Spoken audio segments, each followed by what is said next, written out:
really hates people who spot dodge too much, but he does it a lot himself. Ayo, why the F does this feel like a fusion number 10? That is what the message that Ramsey pulled up on the screen for me right now. You brought up a good point, though. He's not wrong. Yeah, no. You brought up a good point. Here's the thing with these two players. The fact that we're casting, too. We're casting. Yeah, that's another reason. It's another blast from the past for that reason. Fusion 3. But one thing about these two players is you don't know what's going to happen. These two are the most consistently inconsistent players. They have some of the best days, or they can have really off days. But it's crazy because when you think about it, these two, despite how long Glentendo's been out of the game, or despite how consistent Steezy can be in the game, these two are still as even as it's probably going to get. Yeah, it's like I said, like Glenn, like people love to meme on him for so long just because of his Twitter presence and like the persona that he like performed for himself on Twitter, basically performed for us on Twitter, I should say. Do not sleep on this guy. I'm telling you, like his grind, like through Ultimate, like back when he was an active player, was really one of the more slept-on ones in the Tri-State region. Like he did fairly well at a lot of like majors as well. I remember Collision 2022. He was one game, not match, game from making it out of pools. I think it's a top 64 or top 32, something like that. I think it was 64. But now you go, there's another back air taking the stock. Limit is on deck, so this Cloud's going to be moving and schmoving just a little bit faster, letting it rip like he's Mewtwo King, but nothing doing. Steezy ready and prepared for it, and ready and prepared with this ledge trap as well. This is a fundamentals game one matchup, I should say, and for both these players right here. Yeah, hopefully they don't take it out of context. You know, I'm not saying that they're bad players in any means. No. It's just sometimes they have their off days. But in a region like Tri-State, how are you not going to have off days? You get me? You saw me on the sticks. I mean, like for God knows how long I played it. You saw how I was moving. I couldn't do nothing. Right.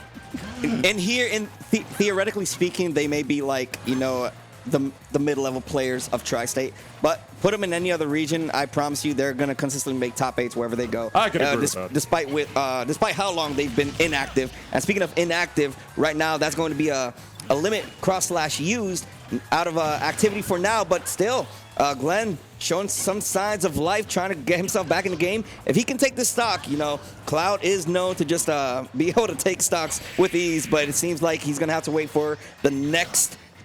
Ooh, just barely. I didn't even realize he got limit after getting hit when he was in the bubble. Yeah, I wanted to stop myself for a second just in case, but I saw limit was right there to be fully charged. Dude, I was sitting here. I was like, why didn't you say, like, but that's going to have to wait till next game? No, if I was the one talking, if it was my turn in that altercation right there, 1,000% I would have gotten that wrong. Listen, like Twitch chat would have memed on me. It's been a whole year since I've been on comms, but one thing that I don't forget is to look at what is on the screen. Look, I'm an old man now, all right? The bubble was too small. Pop the bubble. That is valid. Pop the bubble. Pop the bubble.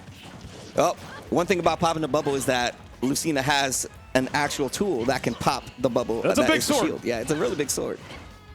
Big and consistent sword as well. Not like Marth's where, like, you know, it's really more dependent on the tipper and just does less damage overall by the base. It's one of the more consistent things about Lucina in this game, but you want to talk about big, consistent swords. I mean, if there's only one character in this game that does it better than her, it's Cloud, for sure. Especially just spacing with those back airs as one Glentendo is to do that up smash out of the down air. Can't take grounded spikes in this game still. They never patched that out.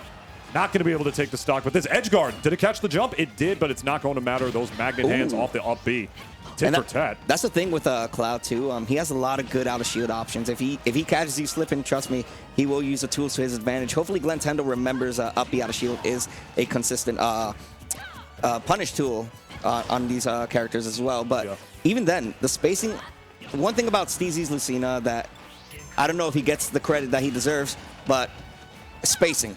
One thing he's really consistent at is spacing out his moves, making sure he doesn't put himself in a bad predicament. And right now, I mean, it's an even play field when you look at the percentage and stocks, but it seems like Glentendo's going to take the first one. It's easier to do that against a lot of other characters with Lucina's than Cloud, though, is the problem. I mean, we see Glentendo with a lead for the first time in this set so far. Oh, and I love the Tomahawk empty hop cross slash right there to just keep that damage going. This is maximum rage on this Cloud. That damage and knockback is going to be borderline maximized. Dropping shield, but not committing is Glentendo right there, and able to actually get that up B on the ground. What is it, frame 4 out of shield, frame 3, something like that? Yeah, just a fast number. Yeah. Small number, fast number, you already know. He actually able to up in between the cross slash. And he might have heard you when you said it before, because we're seeing a lot more of those up E's out of shield. You got to be doing that if you're going to be playing Cloud Strife in 2024. And 178% on Cloud right now. I mean, like you mentioned, sour spots aren't something known on Lucina, but even then, she does still struggle to kill at these percentages. And Glenn going with the up B out of shield. Steezy trying to go for the optimal punish, but just didn't time it enough. And now Steezy in a really bad spot right now where he's could be down 2 stocks before we even see Glentendo lose his first. The parry on the Dolphin Slash, a B too. This is looking like it might not be the best day to be the Steez. He cannot kill Glentendo. Oh my gosh. And just these two are scrapping right now. Dude, he's okay. Finally catches the jump with the up tilt, but I have a gut feeling that took a little bit longer than it necessarily should have. My goodness, Glentendo living forever and getting 121%, a full stock of insurance. The shield poke coming out for Cloud. That's one thing that you gotta just be careful with. Just to run off platform cross slash. Wow, we're seeing some gameplay we haven't seen in a minute. Good stuff coming out right now from Glentendo. He could get the stock with these. He's building up a lot of damage. I think around 80-90%. If he's at the corner, he can cross slash and seal the stock off of Steezy. If he's not too careful, oh no, he was forced to use it.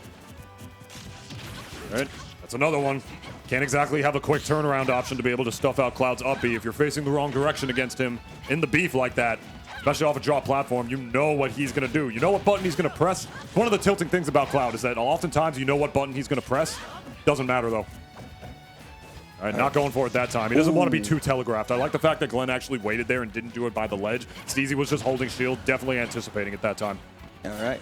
And Steezy, it looks like we may be seeing signs of a game 3, but not unless Steezy has something to say about it. Gonna let him get back to the ledge safely, but still good pressuring coming out from Steezy as he gets the F smash. Good call out right there. Now we have a 1-stock game. However, Cloud is 1 smash attack away from taking this game. Yeah, don't get gimped. That's all I gotta say right now. I mean, Cloud not necessarily as susceptible to that as many people think, but he can if he's not disciplined enough to not be putting himself in those wrong situations in the first place. And Glenn doing a pretty good job just holding stage instead, and I love the patience on the read right there. Had to be holding in. Bundies. Steezy probably was holding in, was gonna throw out an F tilt, maybe do something, but that definitely costed him that stock right there, and it's gonna take us to game 3. Yeah, that was just amazing gameplay coming out for Glentendo. Not only with sealing the stocks, but that first stock surviving till 190% just really set the tone of that game too. Yeah, they're just swinging for the fences with that back air doing the save Cloud stuff. You know, certain things with this character, doesn't matter how long you don't play like Glentendo, it's like riding a bike. Basically, you know, some things you just don't necessarily forget, and that's just one of the things you don't right there. Good stuff to Glenn taking game 2 in a pretty solid fashion, but Steezy did still take it the last stock, and game 3 PS2, you already know the drill. This matchup is, it's sort of like a discipline check for both. I mean, it's a very like fundamental based matchup. It's the sword characters. It's the ones that people say, oh, these characters don't carry. You got to be truly good at the game to be able to win. And I certainly agree with that to an extent for sure. But Cloud does have that limit on deck, which is something that Lucina doesn't have for sure. And he's going to be using it right there. I mean, I'm not against it. It worked. It paid off. He got the damage, and he has a good % lead. However, Steezy has to be catching on to that. I mean, the more that he gets in Glentendo's shield, tries to get in Glentendo's face, and the more up Bs that Glentendo decides to throw out, eventually Steezy has to catch on and say, you know what? I'm not spacing properly. Let me fix that. But let me also take this first stock of this game 3. Yeah, that's one thing you got to be careful of off the ledge against Lucina. Those double jump back airs are just... It's an incredibly safe as well as consistent option. It's a relatively non-committal one on the part of Lucina. So when you are Cloud Strife and you get caught off stage without a jump like that, you cannot be pressing those buttons like that. Glentendo almost losing his cool right there with that forward air off the level. Saving his jump, knowing he was going to get hit there. Very, very smart. And very, very smart ledge trapping on the part of Steezy as well. How much insurance will he be able to tack on this stock, though, before Glentendo might be able to bring this game back from the depths of hell? That was smart as hell. All right. Oh, boy. Now, I like the option coming out from Glentendo to not go for the ledge just in case Steezy covers it, but it didn't even matter because Steezy was prepared for any and everything that happened, and now just like that, he has a 2-stock lead, holding on for dear life with a max rage 162. Yeah, you know, what was suddenly looking like it might have not been the best day, it's looking like it might be. Is Steezy only 1 stock away from taking out Glentendo and sending him to the loser's bracket a little bit earlier than he probably intended. All right, there you go. Limit on deck. right now. Only about 1 hit away from getting that. Not exactly whipping it out because he wants to save it when he gets to hit to maximize his resources right now. And unfortunately, as soon as I say maximize the resources, we have a commentator's curse, and he lets it rip right there with the limit blade beam. Missing the up air too, not able to just keep him in the air where he wants.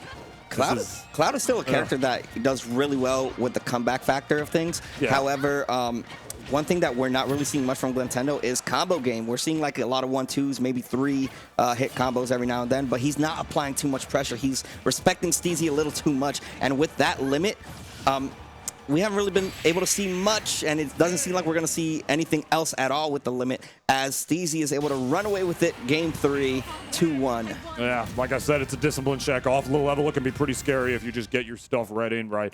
And as far as like respecting it goes, I kind of agree with that to an extent, because Cloud can at least like space bear on Lucina's block, but you're talking about keeping him in disadvantage. It's so scary against Lucina, even with a character like Cloud, unless you really have your spacing perfectly, because you got to watch that up B.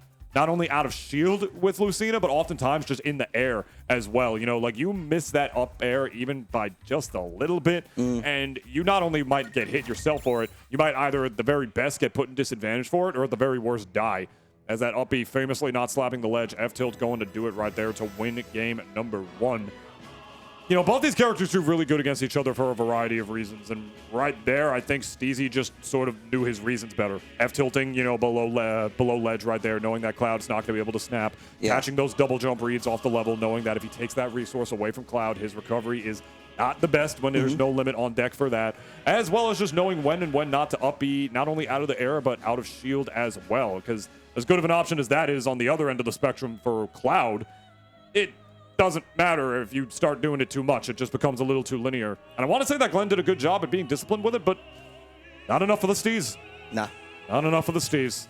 Yep, and that's one of the things that you do face when you stop playing the game for a while, and then you go against somebody who's consistently grinding the game, as Steezy has been for the last couple of months. He does take his hiatus here and there, but recently Steezy has been on the grind. He's been going to a lot of fusions, a lot of center stages.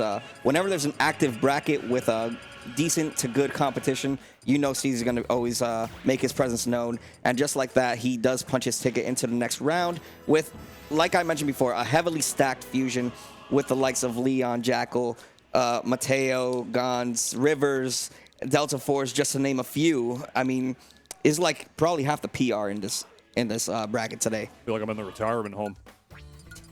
Drifting back to the days that were, the days that will never be again. But even then, just looking at bracket right now, I'm definitely doing my job, guys. Don't mind me. But not what he's looking at. we do have a couple. We do have a couple DQs. We do have a couple